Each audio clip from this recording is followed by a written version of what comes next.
చేస్తాడులే, నువ్వు వెళ్ళన్నారు. చిత్రం ఏమిటంటే ఈ వెళ్ళినటువంటి వ్యక్తి చందూలాల్ అంటారు ఆయన. ఆ రాత్రి రాజు నవాబ్ పడుకున్నారు. పడుకుంటే నవాబు గారి కల్లోకి పరమశివుడు వచ్చి, నా పోషణ కొరకు కాదు, నేను లోకాల్ని పోషించేవాణ్ణి, నాకు ధూపదీప నైవేద్యాలు జరగడం లోకానికంతటికీ శాంతికారకం, కాబట్టి నువ్వు ఏర్పాటు చేయి, భక్తుల కోరిక మన్నించని చెప్పాడు. ఆయన 450 ఎకరాల పొలం, సుక్షేత్రమైనటువంటి పొలాన్ని, ఈనాముల్ని, కానుకల్ని ఒక నవాబ్ అమరావతి దేవాలయానికి ఇచ్చాడు.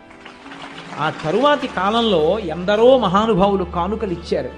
అంత గొప్ప దేవాలయం, ఈశ్వరుడు ఉన్నాడు ఉన్నాడు అని 1కి 10 మార్లు నిరూపించినటువంటి క్షేత్రం అమరావతి.